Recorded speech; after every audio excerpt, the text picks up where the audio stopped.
Olá, meu nome é Milena Kremer. Eu fui bolsista do PIBIC-CNPq sob orientação do professor Dr. Fábio Seiva. O título do nosso trabalho é Melatonina influencia a progressão do ciclo celular e migração de células HUH7.5 de carcinoma hepatocelular. No ano de 2020, o câncer de fígado figurou em sexto lugar dentre os tipos de câncer com maior número de casos e, em segundo lugar, o maior número de mortes. O carcinoma hepatocelular é o tipo de câncer de fígado mais comum, justamente por ser um câncer primário, que é derivado dos hepatócitos. Os principais fatores de risco para desenvolvimento dessa doença incluem o alcoolismo, hepatite B e C e a esteatose hepática não alcoólica. Atualmente, o único tratamento disponível é o medicamento sorafenib, que pode ser utilizado de maneira isolada ou em associação com algum outro fármaco. A quimiorresistência é uma característica importante desse tipo de tumor, que acaba por diminuir a eficácia do tratamento disponível, fazendo-se então necessária a busca por tratamentos alternativos. E nesse cenário surge a melatonina, que é um hormônio produzido majoritariamente pela glândula pineal, que tem como principal função a regulação do ciclo circadiano. Esse hormônio pode ser produzido em menores quantidades também em outros órgãos, como por exemplo no fígado. Em células normais, o principal efeito descrito da melatonina é antioxidante. Já em células tumorais, outros efeitos foram descritos, como seu potencial antiangiogênico, a promoção da apoptose, capacidade de modular o metabolismo energético celular, seu potencial antimetastático e antiproliferativo. Mesmo que esses efeitos já tenham sido descritos, eles podem não ser os mesmos em linhagens celulares diferentes, porque elas são muito heterogêneas. Com isso, justifica-se o nosso trabalho, que tem como principal hipótese de que a melatonina será capaz de diminuir a migração e proliferação das células HUH7.5. Então, nossos objetivos gerais foram avaliar os efeitos da melatonina sobre a migração, proliferação e também sobre a progressão do ciclo celular das células HUH7.5.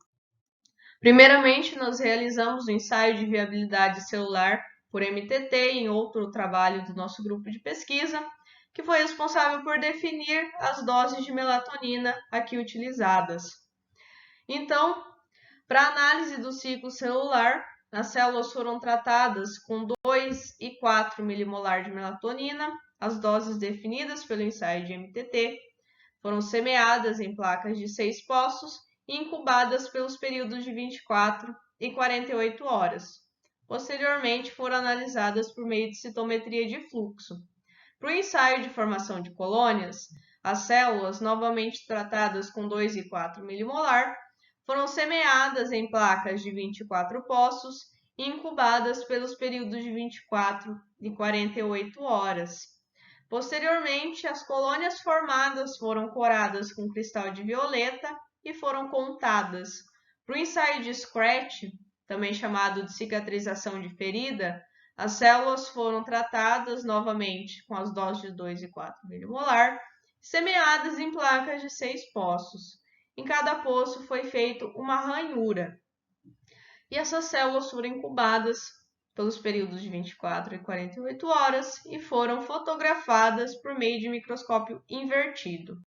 Como eu havia dito, no ensaio de Scratch é realizada uma ranhura em cada poço, que fica bem evidente por esse espaço sem células aqui em todos os nossos grupos do tempo zero. E como resultado, nós temos esse gráfico que mostra a distância entre as células onde a ranhura foi realizada e aqui os tempos em que essas células foram fotografadas. Aqui os nossos períodos de interesse são os de 24 e 48 horas. No período de 24 horas, nós observamos, em ambas as doses testadas, uma maior distância entre as células onde a ranhura foi realizada, quando comparado com o nosso grupo controle, mostrando assim uma menor migração celular quando houve o tratamento com melatonina.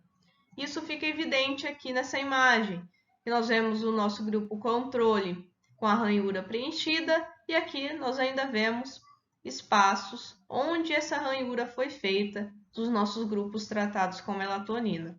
No período de 48 horas, nós observamos efeito semelhante na dose de 4 milimolar, que também fica evidente aqui nessa imagem.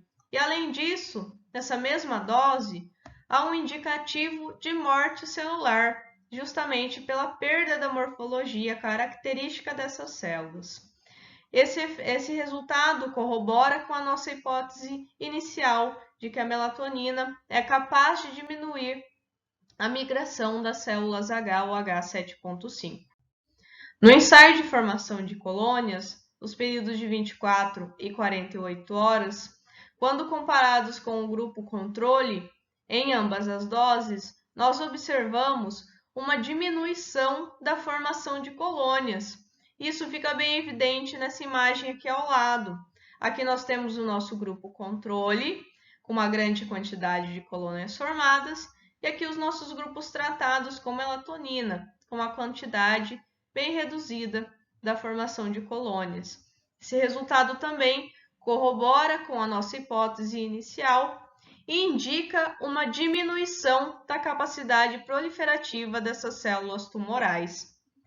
Por fim, nós analisamos a progressão do ciclo celular dessas células. Os histogramas B e D foram utilizados para montar, respectivamente, os nossos gráficos A e C.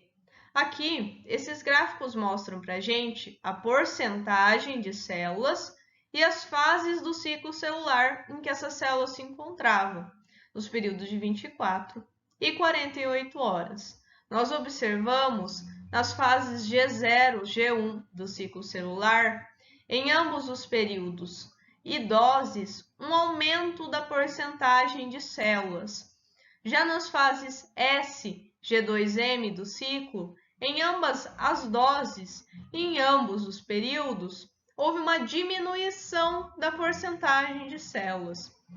Esses dados juntos sugerem para a gente que houve uma parada do ciclo celular, justamente nas fases G0, G1 do ciclo. Esse resultado pode explicar também o que foi apresentado anteriormente, já que uma parada do ciclo celular pode indicar a diminuição da capacidade, da atividade mitótica dessas células, o que pode contribuir também para a diminuição da migração e proliferação celular. Com isso, nós concluímos que a melatonina, nas doses de 2 e 4 milimolar, nos períodos de 24 e 48 horas, foi capaz de diminuir a migração e proliferação das células HUH7.5, além de promover parada do ciclo celular nas fases G0, G1, indicando uma diminuição da atividade mitótica dessas células. Gostaria de agradecer, primeiramente, meu orientador, professor Dr. Fábio Seiva, e estendo meus agradecimentos ao Laboratório de Bioquímica e Morfologia Experimental, ao Laboratório de Imunoparasitologia das Doenças Negligenciadas e Câncer e ao Programa de Pós-Graduação em Patologia Experimental da UEL pela parceria na realização desse projeto. Agradeço também ao CNPq pela bolsa de fomento a essa pesquisa. Essas foram as referências utilizadas nessa apresentação e muito obrigada.